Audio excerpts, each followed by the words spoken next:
The big headline outcome from this summit of NATO leaders will be the agreement to increase the spending target from 2% of GDP to 5% of GDP. That's a pretty major increase, and it was an insistence of the Trump administration who demanded it. And it's actually quite surprising that we've ended up with it actually happening, because when the Trump administration first asked for this, European countries balked. They said that was an absurdly large amount of money, and they pointed out that even the U.S. doesn't spend anywhere near 5% of its GDP on military expenditure. The way we got here was a bit of fudging of the math. So NATO Secretary General Mark Rutte came up with this split. Really, this is a target of 3.5% military spending, and then countries can do an additional 1.5% of spending on things that are adjacent to the military. Now, that's been left very vague, and it could include things like investment in domestic infrastructure, in roads and bridges.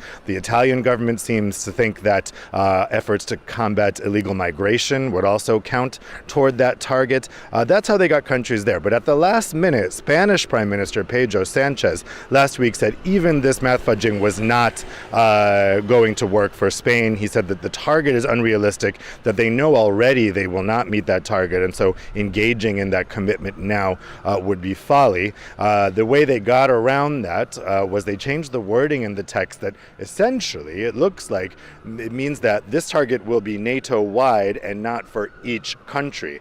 But we still don't really have any clear explanation about what's happened here. Yesterday at the press conference before the summit given by Secretary General Rutte, you can see how sensitive this is, because he would not answer any question about this. He would not say whether this is a specific exception for Spain or whether this applies to all NATO countries.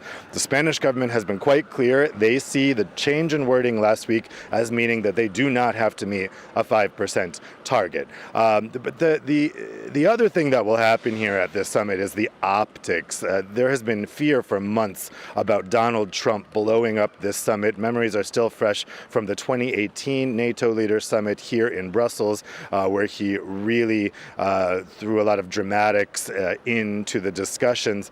Now that we're in the second term and the guardrails are off, the fears were that something could be even worse than that.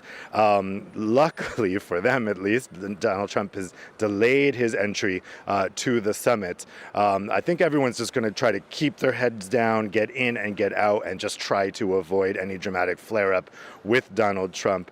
You can see the anxiety about this and a change in the agenda from what would normally be expected. So Ukrainian President Vladimir Zelensky will be joining the summit. However, he's just going to be joining for an informal meeting this afternoon, and it appears not joining for the formal summit tomorrow like he has in the past, both in the EU and in NATO.